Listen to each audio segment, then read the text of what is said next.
Namaste, welcome to the Advaita channel.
Can you hear me, Jesh?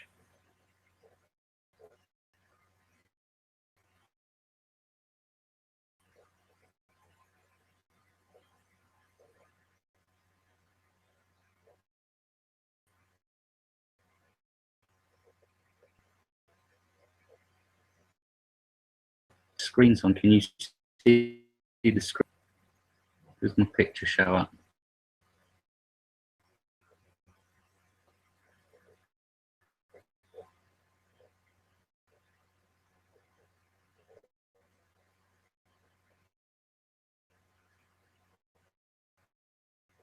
Right.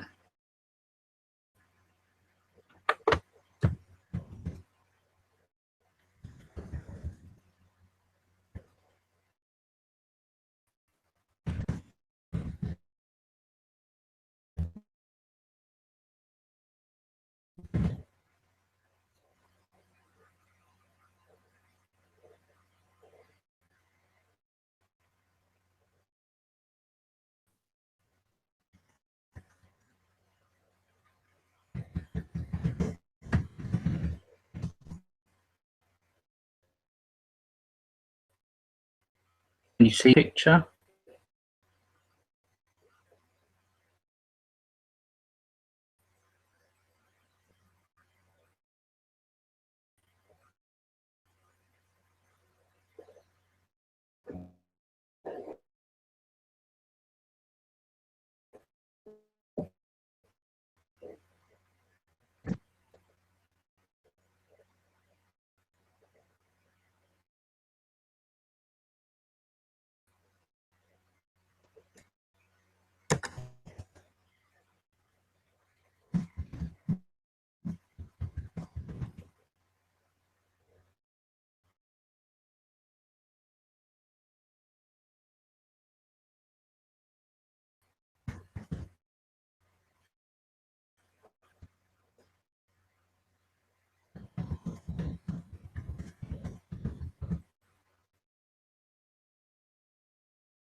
Just wondering if you can see the video, Jesh.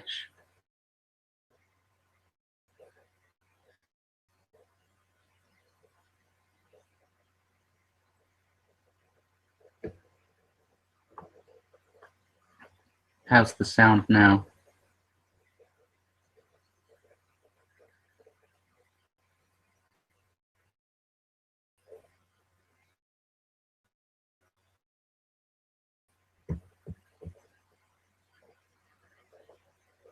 Okay, I'll try and we'll see how we go. I don't know what's wrong, it might be my internet.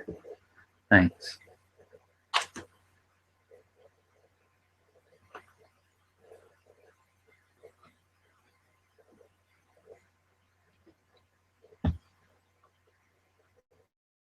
So, transparency of things, contemplating the nature of experience by Rupert Spira.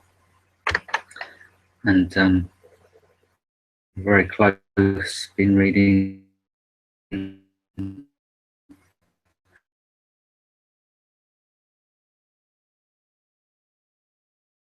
close to the blurb on the back, so that anyone who's new, if you're watching this recorded back,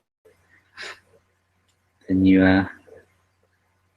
might have a little understanding around it.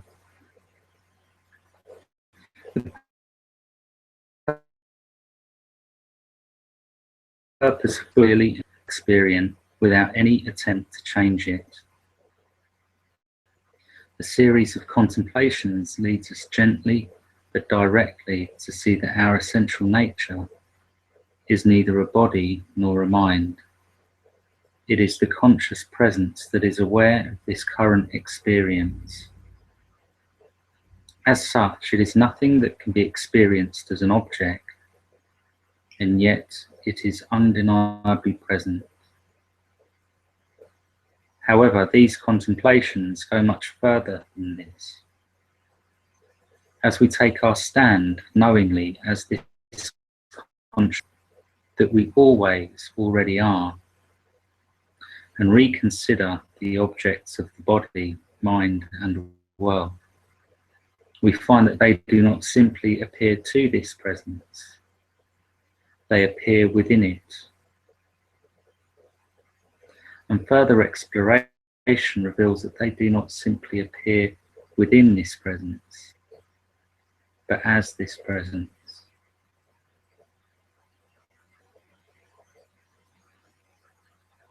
Finally, we're led to see that it is in fact this very presence itself that takes the shape of our experience from moment to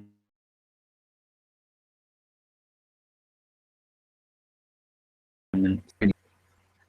We see that our experience is and has only ever been one seamless totality with no separate entities, objects, or parts anywhere to be found.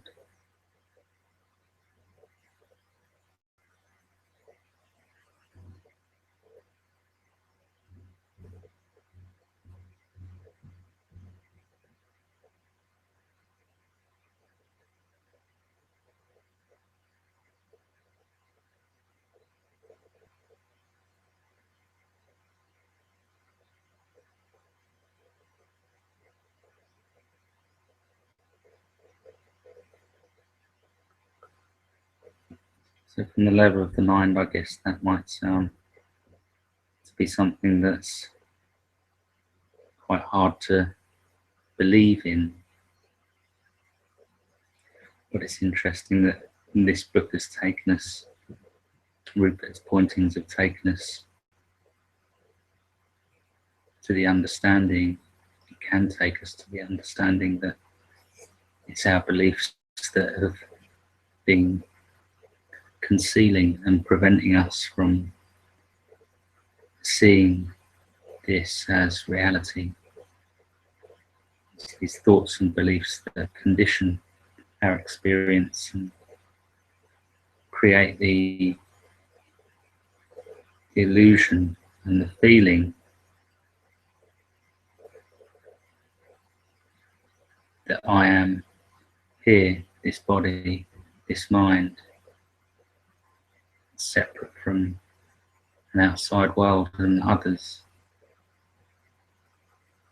And it takes us some way to actually seeing in our experience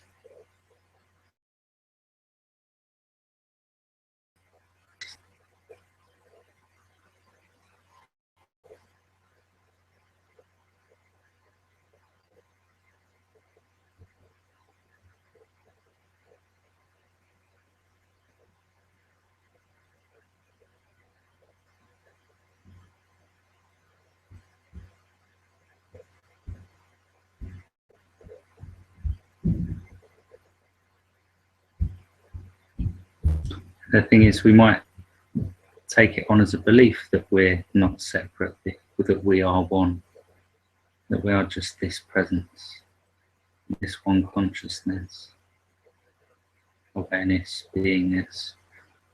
I think Rupert, I tend to use these, as Rupert does, I tend to use these terms interchangeably because they, in some sense, have all merged into one.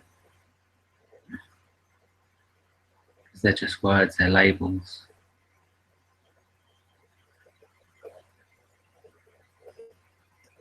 But the pointings here have the potential to come to the felt sense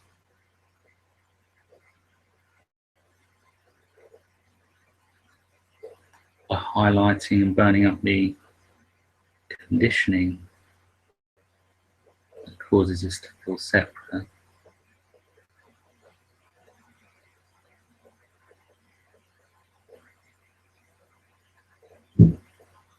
And coming into this feeling of unbroken presence.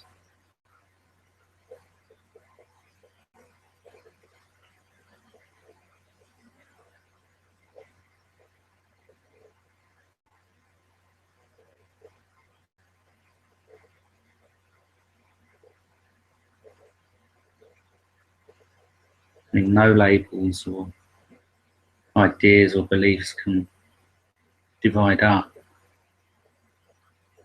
this whole sense of being, can divide up being.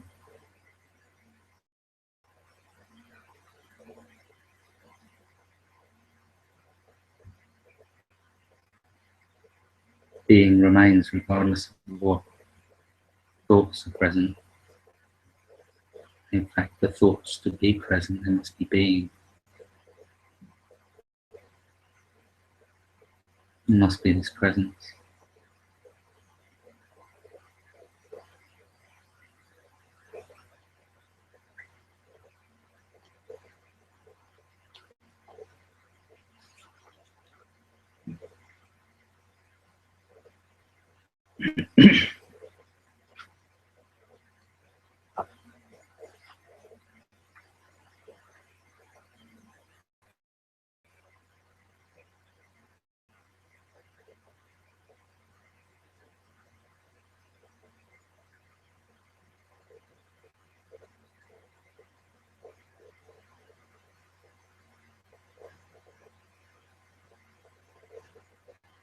The moon's light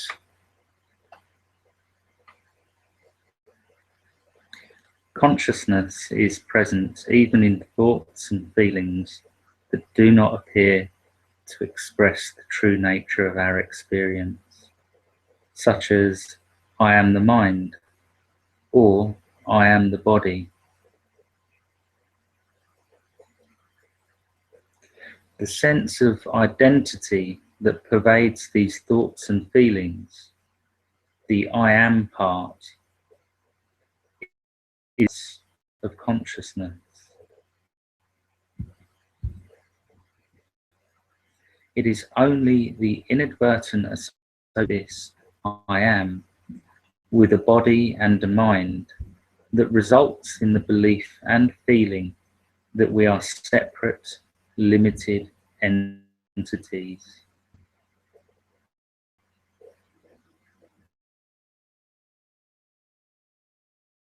The thing we know. The intimacy that we seek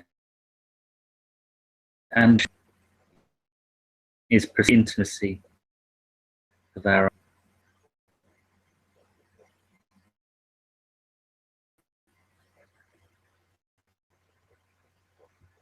consciousness shines as the sea. Identified with.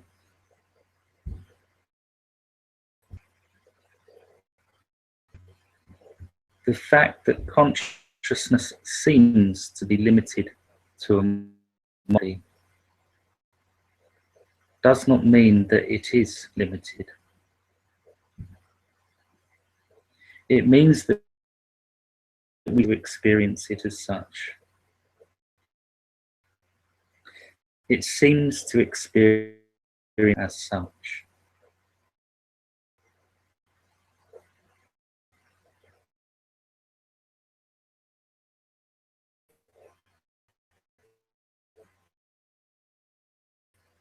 Theory as limited and consequences of this apparent limitation.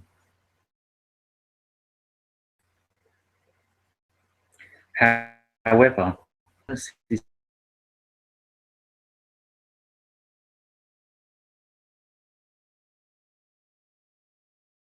not actually limited by this, or even if it appears that the moon shines its own light, it appears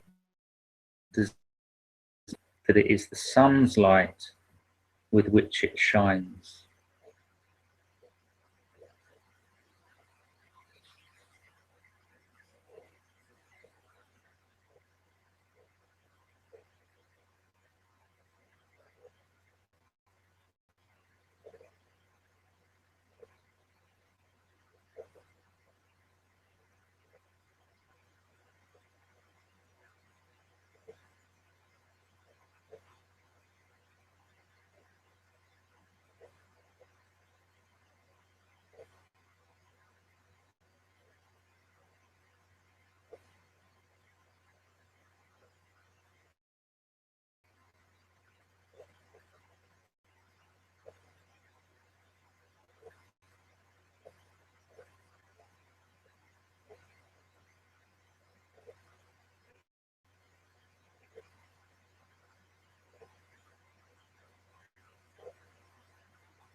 So wherever you look,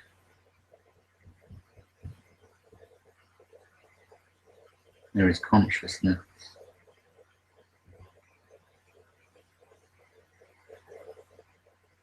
Or another word is knowing, awareness.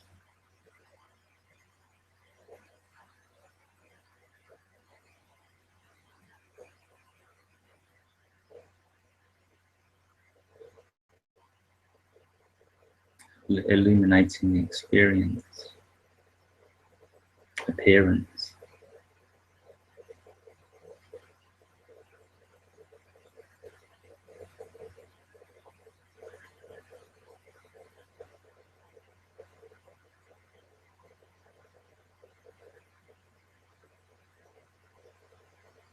So even if you see body, or the term body,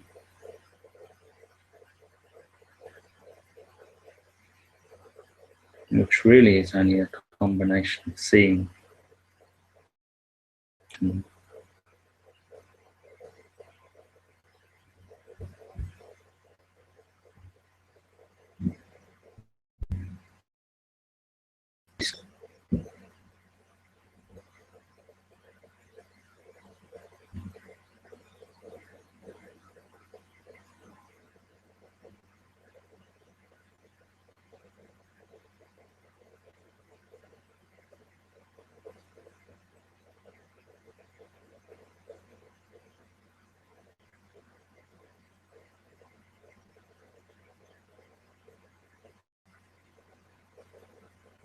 when you close your eyes, consciousness remains.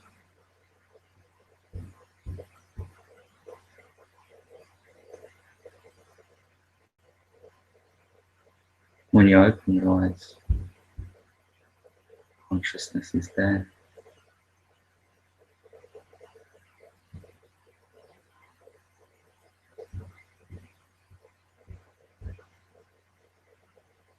whatever appears or disappears.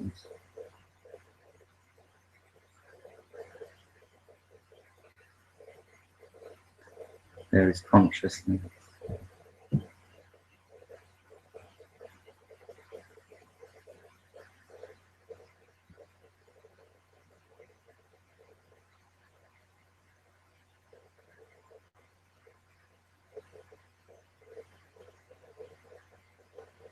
And that's what's here in the words, in the seeing, in the hearing.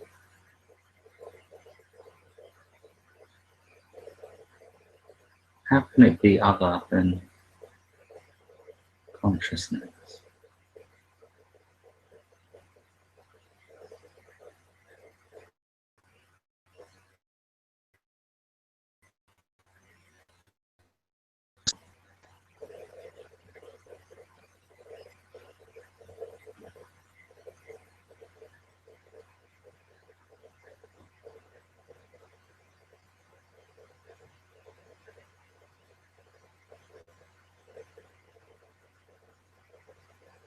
How can you say it's other than your consciousness?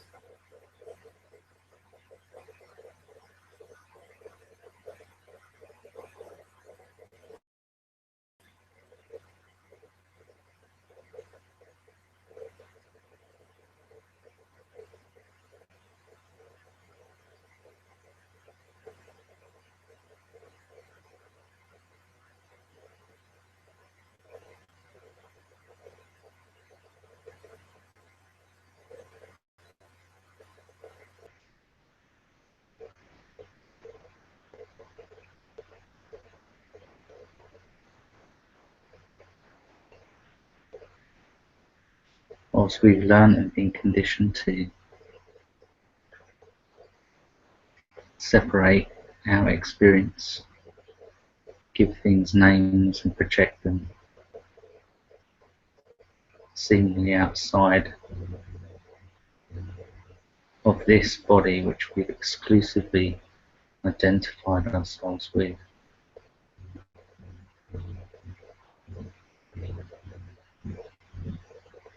Experience tells us something different.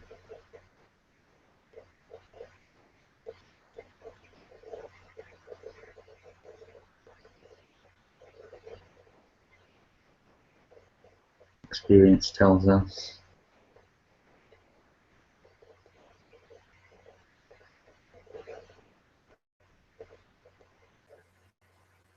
that everything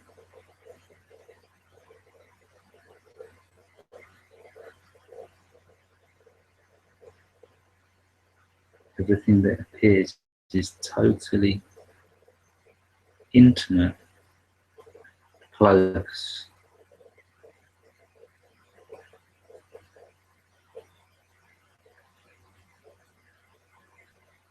to consciousness, with consciousness.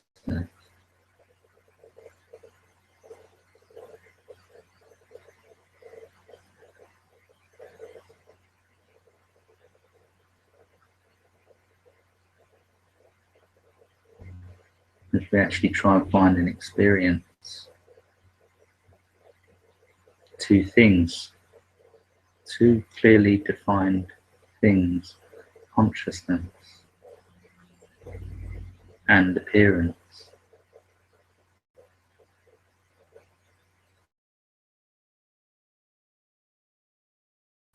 Find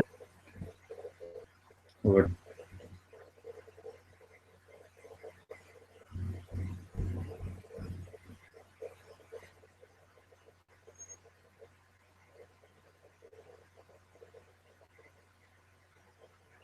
it's not possible. So whether your eyes are open or closed,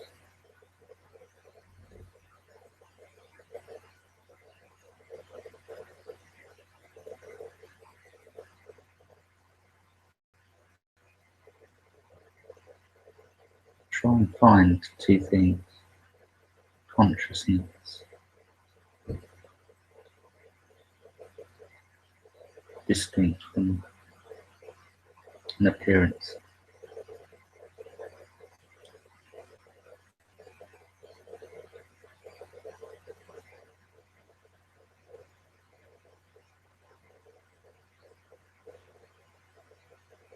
Such as the appearance of what we would call room.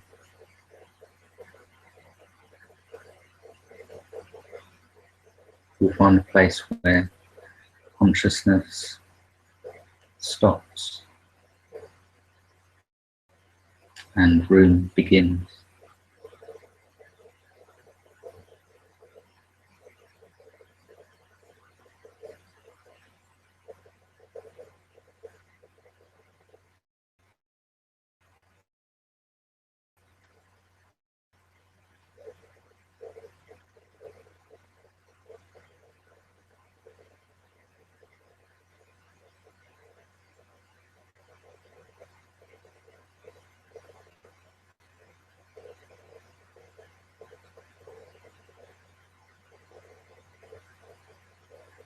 If we don't find two things,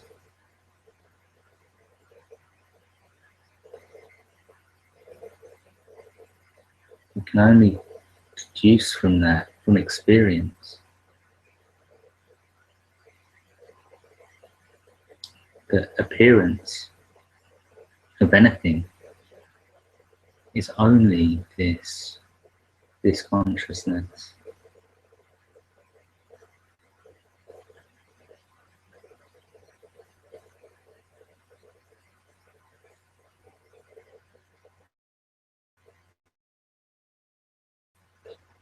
Consciousness. And kind of trying to avoid the use actually of our or my consciousness, because then it can become very personal and shrink us into this sense of personal, individual consciousness in here, in this body, limited to this body. And that's not what's being spoken about here from experience.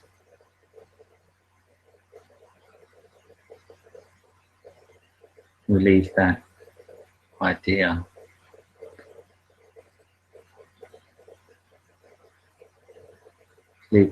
aside.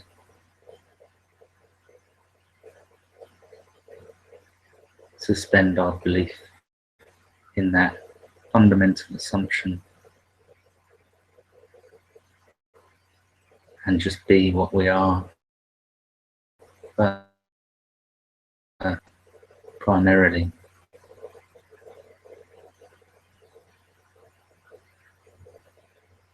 This consciousness which contains the appearance of what we call body,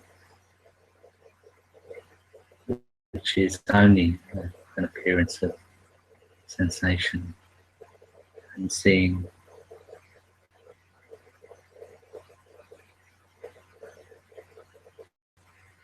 It's given a label and a boundary.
Namaste, Ambika, Nitya, Jesh. Happy to have you here. Glad the sound's working now.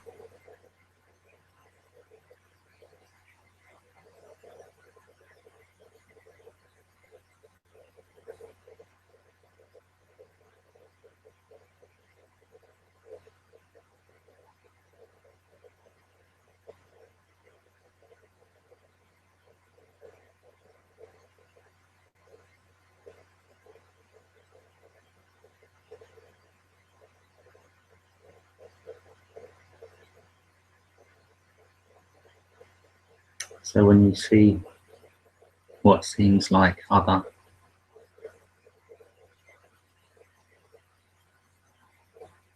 know and feel that it is just this consciousness.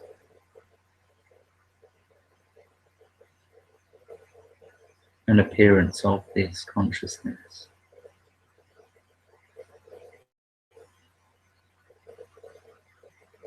That is truly only what we have evidence of.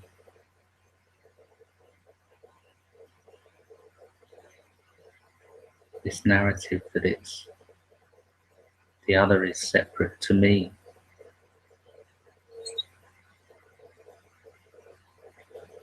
Confined to separate body and mind, that's the story.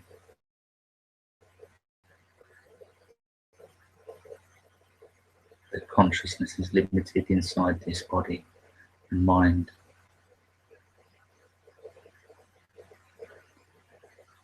Separately, independently existing to other minds, bodies, and the world. That's the story that we've believed in without really examining what experience tells us.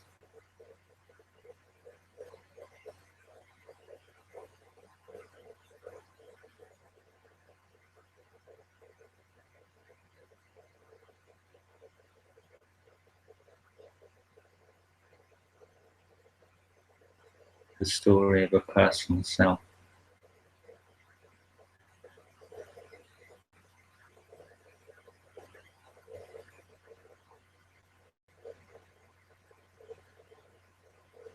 But even that story is consciousness.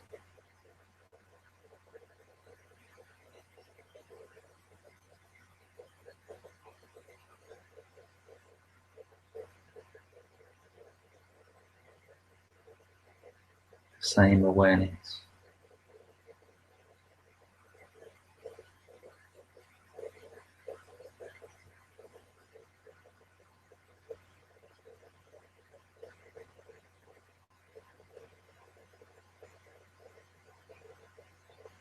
Although that's hidden when belief is given to that story of me. It's not seen, it's not recognized.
In every appearance of the world, existence is present,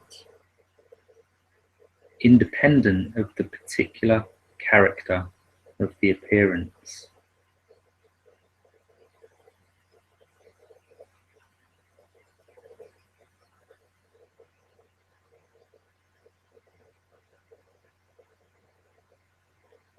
The existence of every object is the presence of being. In just the same way that the sense of identity in any thought or feeling about ourselves is the presence of consciousness.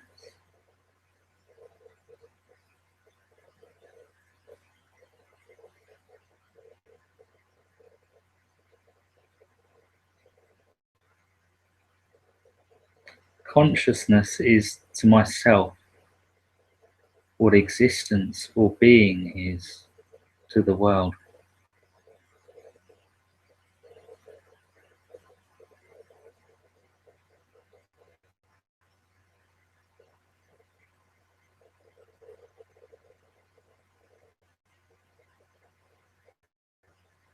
The sense of I in any thought or feeling is not just conscious.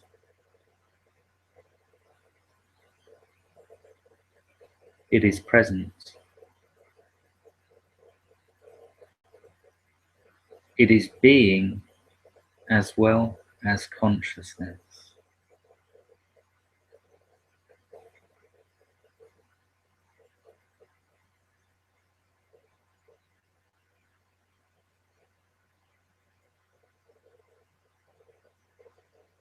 I is consciousness. Am is being.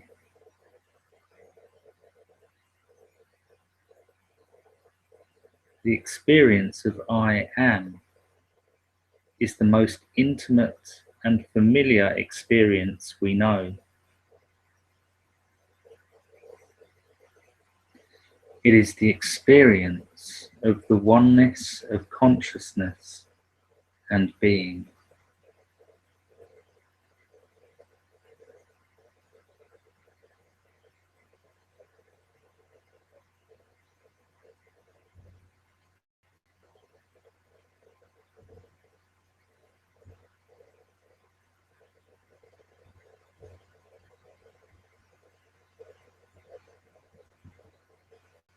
When this oneness divides itself into a body and a world, it veils itself from itself.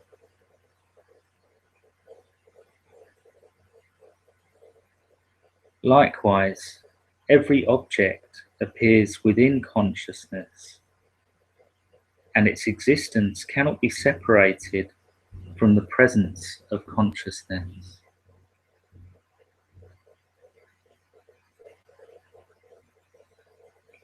Therefore, in the experience of any object, we also experience the oneness of consciousness and being.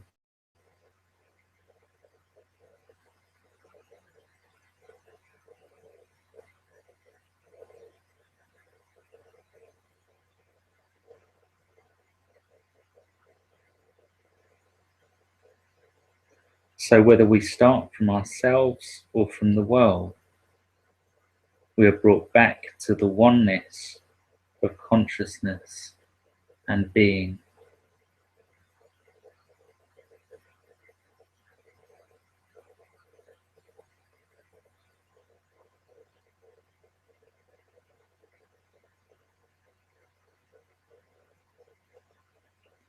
The mystic tends to start with the investigation into the nature of the self.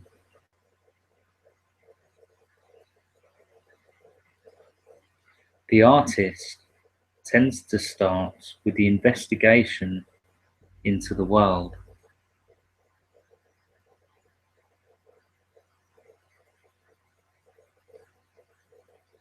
But both ultimately arrive at the same conclusion, that consciousness is the fundamental reality of the world, that consciousness and being are one.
So just be with this sense of being.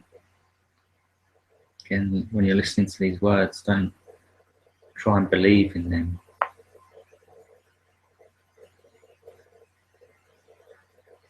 See what they're pointing to and experience. Be with this sense of being, sense of existence. Existence is here.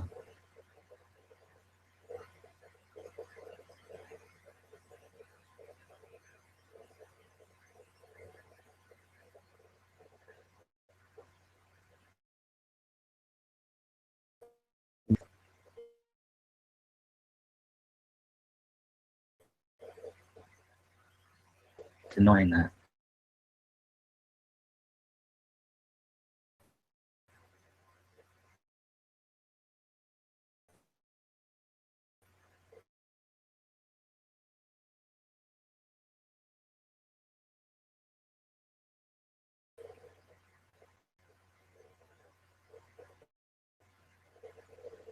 I, consciousness, is present.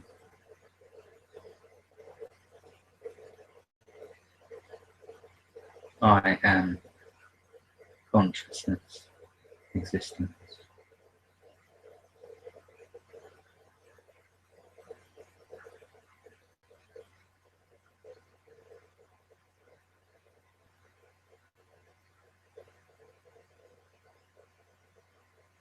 So the being of things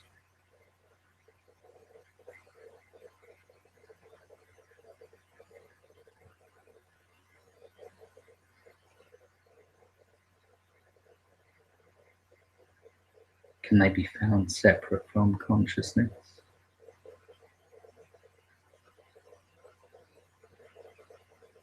That is what we are, first and foremost, is consciousness.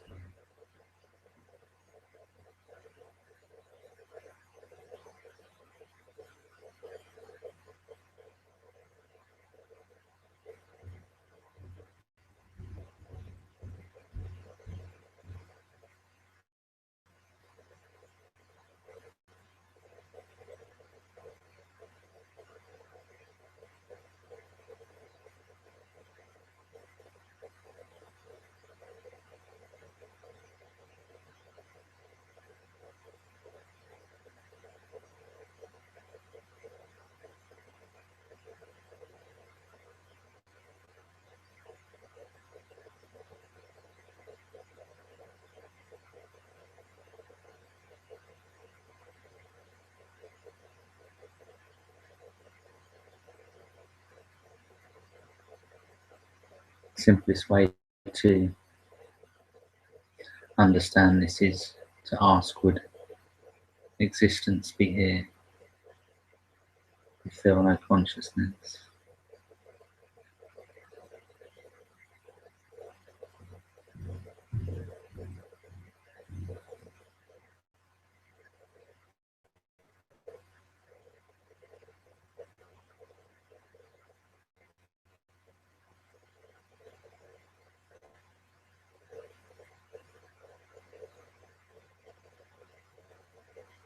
The answer here from experience is there would be no existence without consciousness.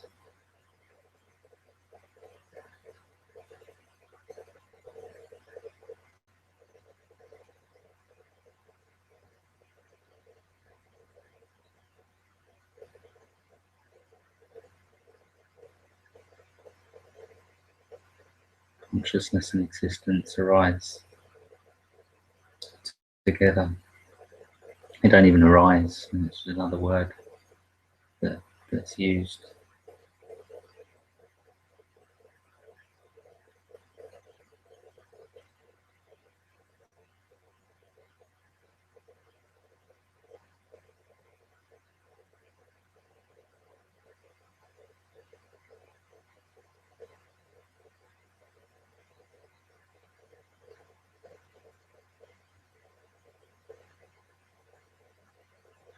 So this is where the distinction between terms really breaks down.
whatever struggle takes place in mind,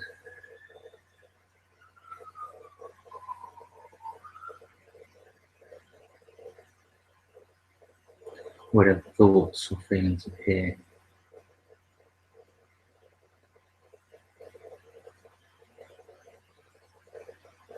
It's this consciousness.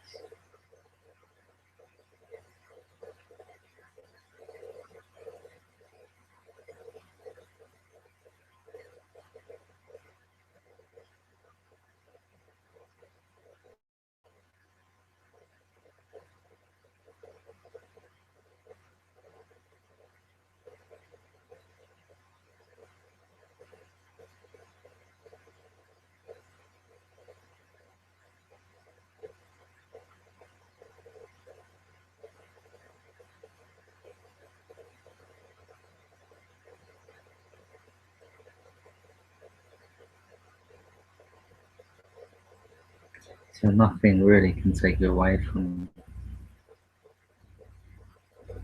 this consciousness.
The natural condition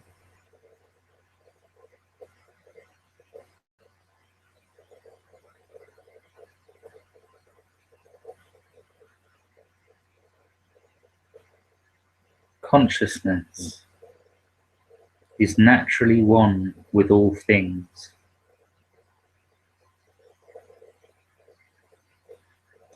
It is one with the totality of experience.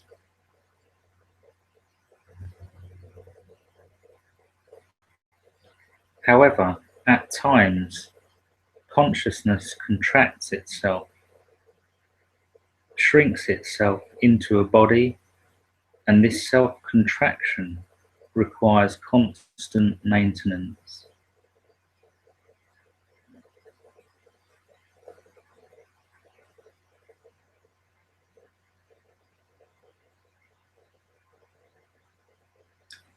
Left without maintenance, actually unwinds and consciousness returns to its natural condition.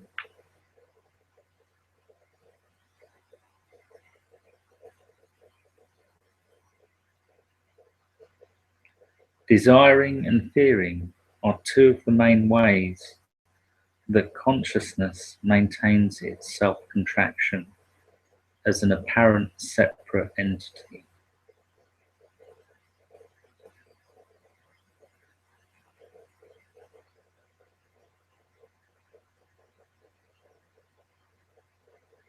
As soon as a desire is fulfilled, it comes to an end. The end of the desire is the end of the maintenance of the self-contraction, and as a result, consciousness returns to itself. That is, it experiences again its own unlimited nature. This experience is called happiness.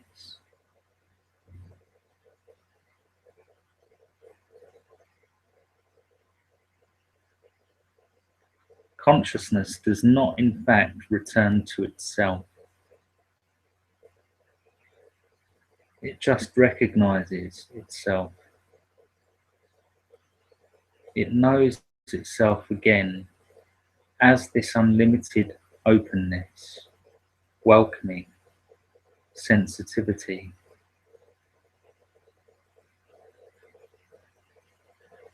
It no longer pretends to be other.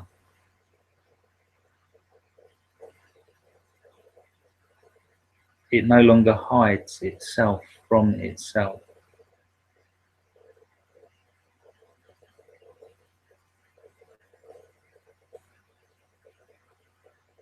Consciousness has become so accustomed to shrinking itself into the frame of a body and is often accompanied by a sense of elation or expansion.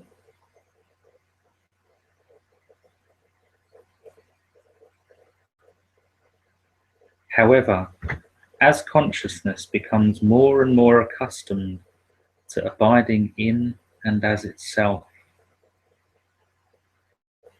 as it no longer pretends to be a separate entity and to go out of itself in search of itself, by and as itself becomes normal and ordinary.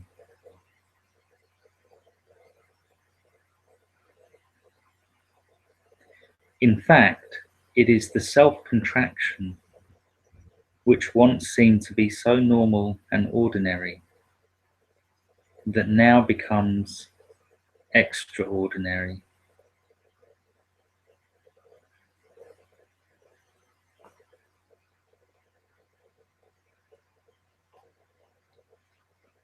Blasphemy is the claim that I am God. However, the separate entity is entirely non-existent. So there is no question of it being God or anything else for that matter.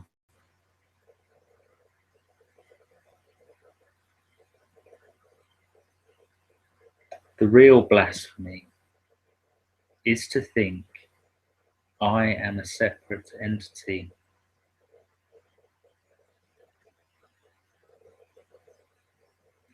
With that thought, consciousness denies unlimited, universal sovereignty. It surrenders its freedom. It is its freedom to do so.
Out of this freedom,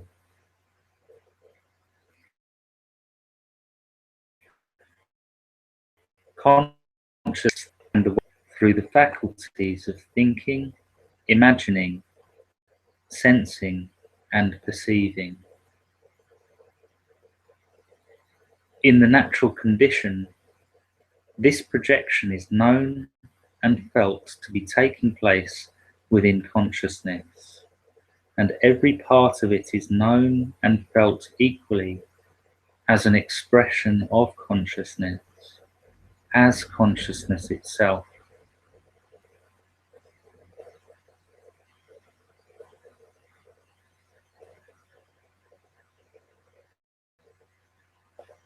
However, at times consciousness divides the totality of experience into two camps.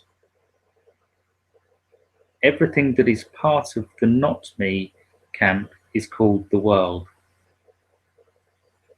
Everything that is part of the me camp is called the body-mind. It is with the thought and feeling, I am not this, that consciousness projects the world outside itself. And it is with the thought and the feeling, I am this, that consciousness simultaneously identifies itself with and thereby limits itself to a body-mind.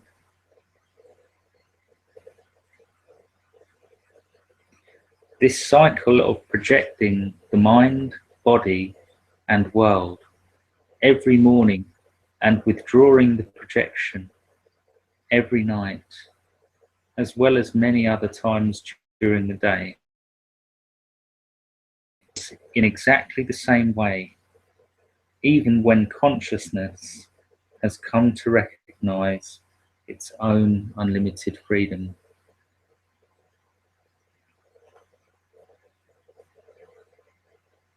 What ceases is consciousness' habit of identifying itself with one part of the projection and separating itself from another.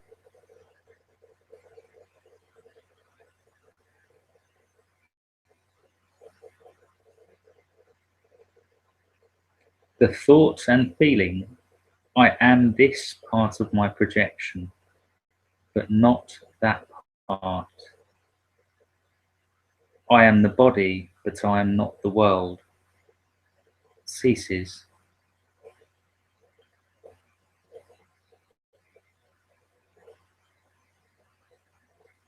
It may continue to project an image of a separate entity with its own life story from time to time. No longer limits itself to this projection.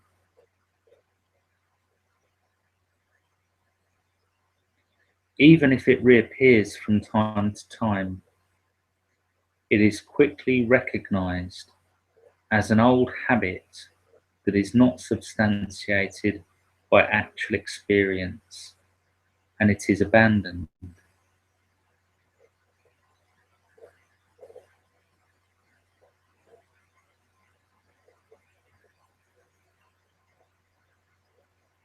There is nothing wrong with the projection of a separate entity.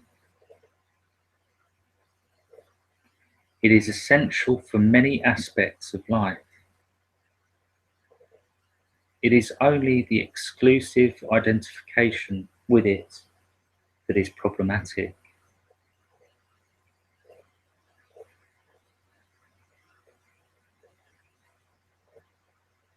As consciousness sees clearly that the entire spectrum of this projection takes place within itself, it no longer separates it into me and other.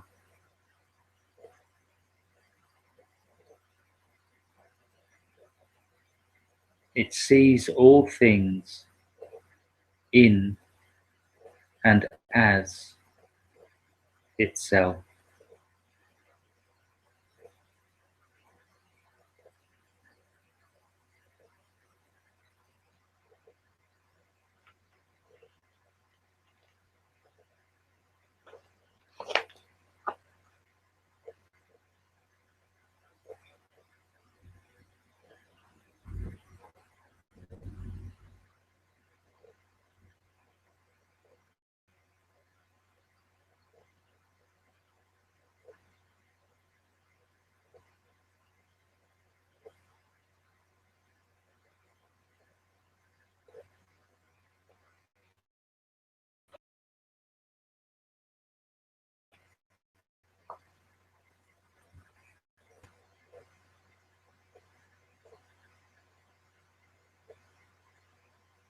So we've come to the end of this beautiful sharing of the transparency of things.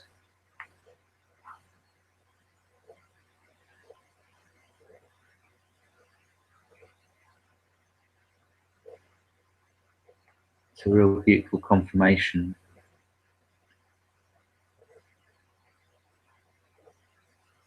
of what we are, of what's here first and foremost.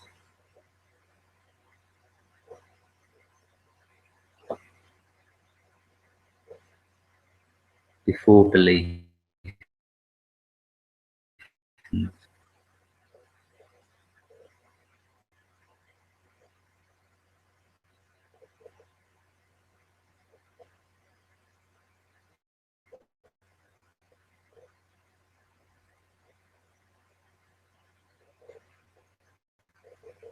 It's been a joy to share in these.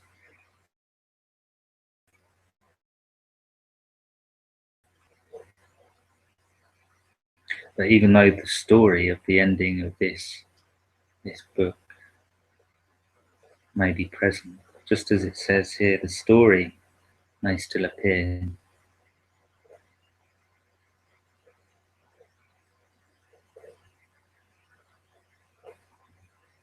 It's not limited to that projection. Consciousness is here. The idea of something having come to an end is the same consciousness as is present right now.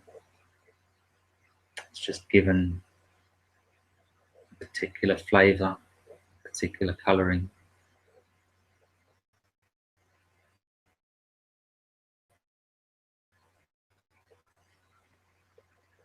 So on the level of story,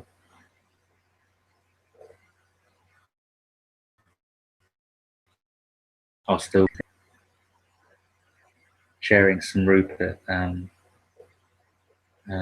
essays. I think some essays on his website. Lots of them.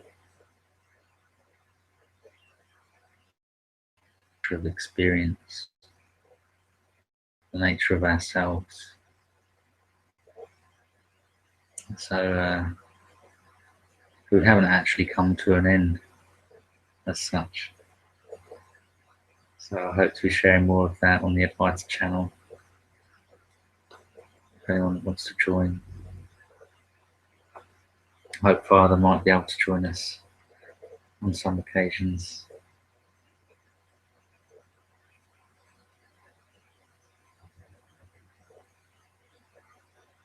But he's here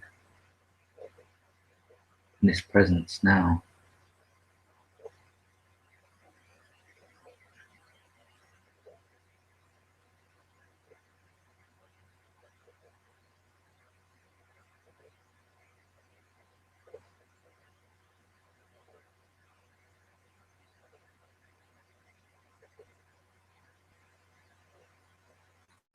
And then this record of their great peace.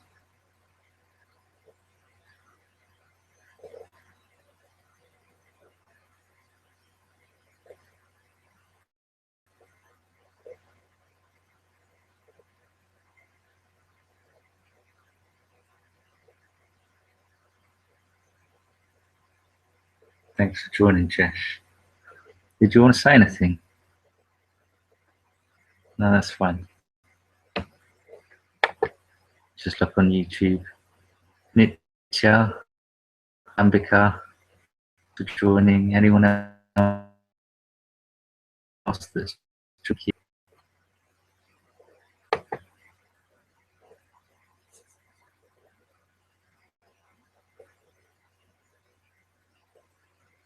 Om Sri Sadhguru Mukherjee. Om Sri Sadhguru Anantaji Ki. Jai. Sangaji Ki. Jai.